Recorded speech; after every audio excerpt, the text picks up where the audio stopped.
Hello, fellow educators. Thank you for joining me in the first of a series of short faculty development segments.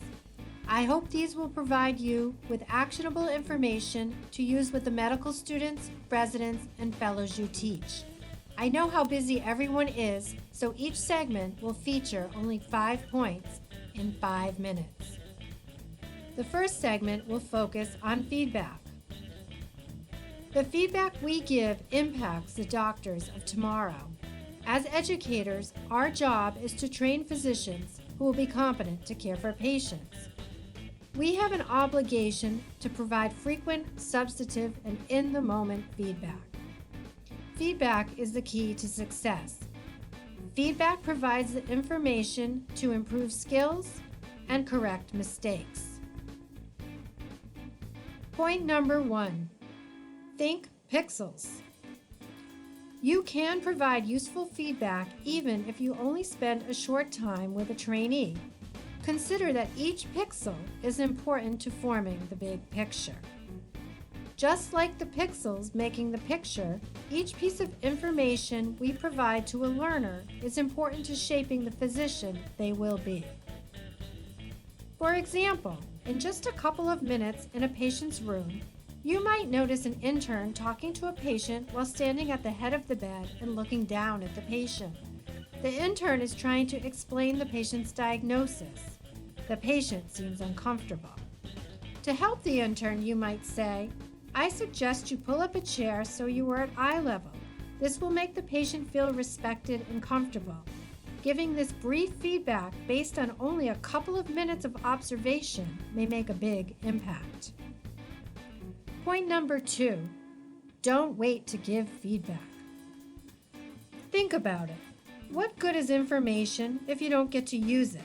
If feedback is given soon, the trainee can put it in context, consider what to do next, make a change, and get feedback on the feedback.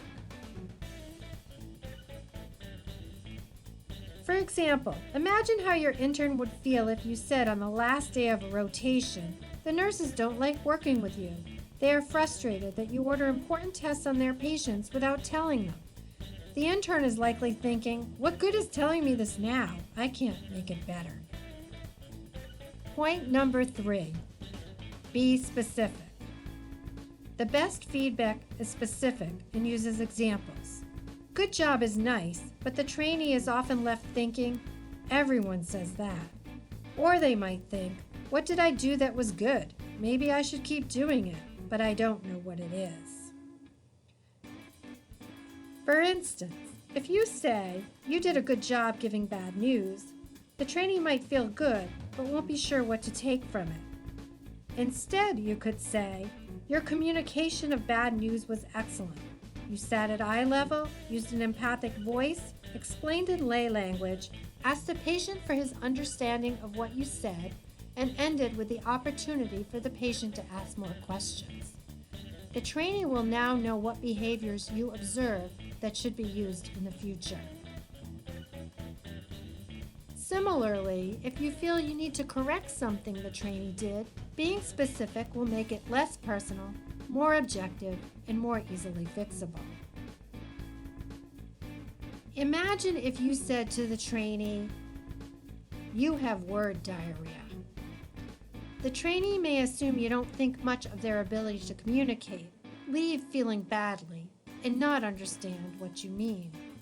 Instead, you could challenge the trainee to be pertinent and succinct.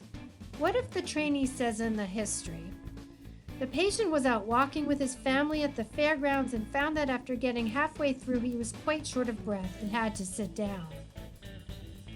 To give feedback on this long description, you could say, "I'm glad you got such a clear history from the patient, but it would be more succinct to say, the patient has dyspnea with minimal exertion." If you say it this way, you will be conveying similar information more succinctly. This will allow us to spend more time on the plan. Point number 4, be part of the action plan. When you collaborate with the learner to come up with a plan, they will realize that you care about them and truly want to help them improve. The feedback you give will be well received. Point number 5, don't forget to circle back. When you have given feedback that has been incorporated and see the change that has happened, point it out. Give kudos. Give feedback on your feedback. Your learner will appreciate what you have done for them. Please remember, think pixels, don't wait, be specific, be part of the action plan, and don't forget to circle back. Thanks for watching, and thank you for shaping the doctors of tomorrow. High five to you.